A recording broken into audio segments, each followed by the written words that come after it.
Nonsense. શું થયું? માથું દુખે? ના પેટમાં? ના, તો શું દુખે છે? મારું દિલ દુખે છે. દિલ. તારે દિલ છે? જો જાગૃતિ, તારે મને જેટલું ધમકાવું હોય ને હમણાં ધમકાવી લે. પછી મહેમાન આવવાના છે એની સામે નહીં ધમકાવતી. અને કાલે ઓલા કરશન અંકલે જે બબાલ કરીને એટલે મમ્મી પપ્પાનો મૂડ પણ અપસેટ છે. ને ગઈકાલે તે જે બબાલ કરી છે ને એનાથી મારો મૂડ અપસેટ છે. એનું શું? તારાથી મમ્મી પપ્પા સામે બોલાતું નહોતું કે આપણે આજે પિક્ચર જોવા જવાનું છે? જાગૃતિ, એ તો સંજોગો એવા હતા કે હું કઈ બોલી જ ન શક્યો. એ તો તારો પ્રોબ્લેમ છે. જ્યાં બોલવાનું હોય છે ત્યાં તારું માઉથ સેટિંગ થઈ જાય છે ને નથી બોલવાનું ત્યાં જ તું બળબડ કર્યા કરે છે. ગયા વખતે આપણો કુલ્લુ મનાલી જવાનો પ્લાન આ જ રીતે કેન્સલ થઈ ગયો. ને થયું શું? પપ્પાજી રાહુલભાઈને યુરોપ ફરવા લઈ ગયા. એટલે રાહુલભાઈ ત્યાં યુરોપમાં ફર કર્યા કરે અને તું ઓફિસમાં બેસીને કામ ને વર્ક કર્યા કરે. અરે મેં કજિલ લઉં છું. ના, મને એમ કે આપણા લગ્નને હવે 3 વર્ષ થઈ ગયા. એટલે ગેરંટી પીરિયડ પૂરો? આ 3 વર્ષમાં તે એકે વાર મારું સાંભળીને લિસ્ટન કર્યું છે?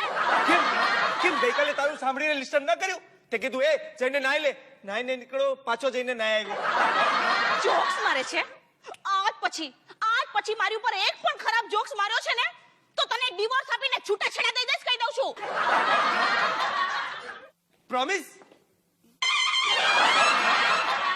મનો જાગૃતિ, તું કે કરે છે પછી કરતી નથી. How der you! જાગૃતિ બહુ કેમ મનોજને ચીડાવો છો? શું થયું બેટા? પપ્પા, આને પિક્ચર જોવા જવું છે. ના, એટલે આણે આજે પિક્ચર જોવાનો પ્લાન બનાવ્યો હતો અને મમ્મી આજે છોકરી જોવાનો પ્લાન બનાવ્યો છે. એમાં આના પ્લાનનું સુરસુર્યું થઈ ગયું અને ક્યાંની એટમો મારા પર ફોડે છે. પપ્પાજી! હા બેટા, પપ્પાજી, ક્વેશ્ચન કે સવાલ ખાલી પિક્ચર જોવાનો નથી. ક્વેશ્ચન અને આખા એટીટ્યુડ નો છે. આ કોઈ દિવસ કોઈની સામે મોઢું ખોલીને દલીલ કે આર્ગ્યુમેન્ટ કરી જ નથી શકતો.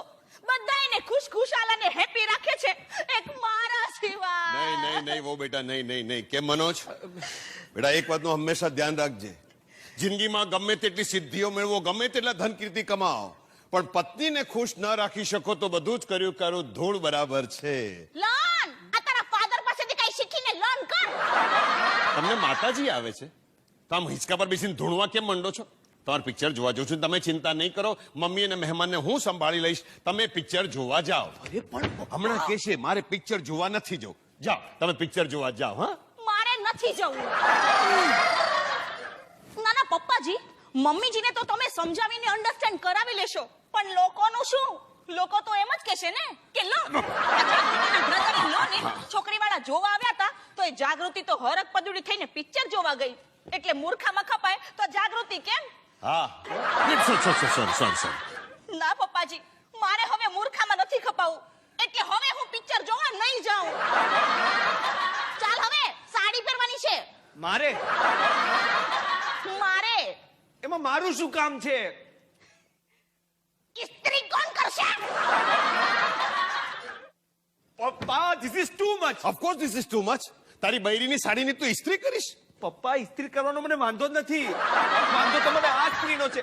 આ સ્ત્રીને હું સમજી જ નથી શક્યો. કોઈ પુરુષ સ્ત્રીને નથી સમજી શક્યો. મેં સમજવાની કોશિશ પણ નહીં કરી. બેટા, હું તને ગુરુ મંત્ર આપું છું.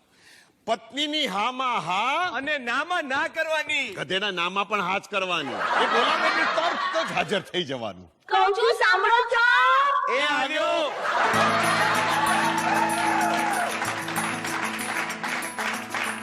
પપ્પા, ગર્વથી કહો, આપણે બૈરીના ગુલામ છીએ. પાછો ગર્વથી કે છે.